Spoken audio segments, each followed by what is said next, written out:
Hey, I'm Lucas. My professor told us we had to write a 10-page paper on the environment, but we're supposed to pick some aspect of the environment to write about. Want to see my assignment? You are required to write a short research paper, approximately 10 to 12 double-spaced pages in length, on any environment or green topic that is of interest to you. Please choose a topic broad enough that there will be enough literature for you to use, but narrow enough that your discussion can be contained within the 10 to 12 page paper length. You must use at least 5 outside sources. I told him, no problem, I'll write about recycling, because I guess I must know as much about recycling as anybody. But he says I have to write about something more specific. He said recycling is too broad. Do you know what he's talking about?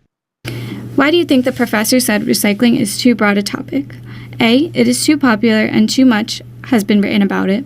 B. There's too much to say about recycling to fit into a 10-page paper. Or C. Simply describing recycling will be pretty boring and more of a report than a research paper. Actually, the popularity of the topic doesn't have anything to do with whether or not it's too broad. The problem with recycling is that there's no way it could fit into a 10-page paper.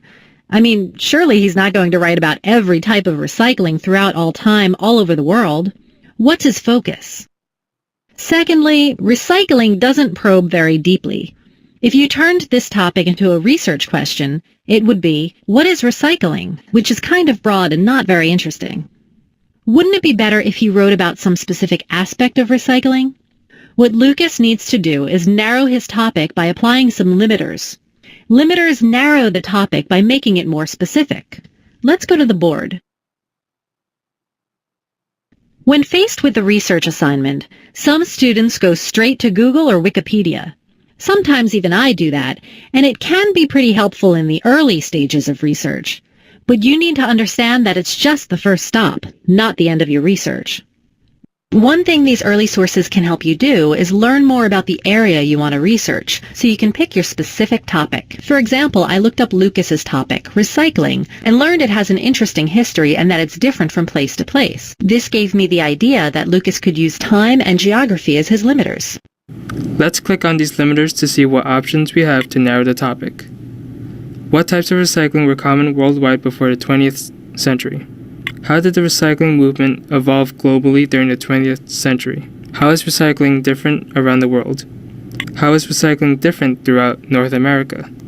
What is the nature of recycling in the U.S.? What is the nature of recycling in New Jersey? Oh, awesome. This gave me an idea for my topic. What kinds of recycling of everyday products were common in Frontier America? I'm a bit of a history buff, so I'm actually pretty psyched about this. Good job. Now see if you can help Zach and Ellie narrow their topics. Hi, I'm Zach. I need to give a 10-minute presentation on contemporary U.S. television for my media studies class. I want to focus on a specific genre of TV. Can you help me? Let's click on these limiters to see what options we have to narrow the topic. What are crime shows? What are reality shows? What are medical shows? Why are crime shows popular? How do crime shows benefit society? How are crime shows detrimental to society? Why are reality shows popular? How do reality shows benefit society? How are reality shows detrimental to society? Why are medical shows popular? How do medical shows benefit society? How are medical shows detrimental to society? You know, I have a little thing for American Idol.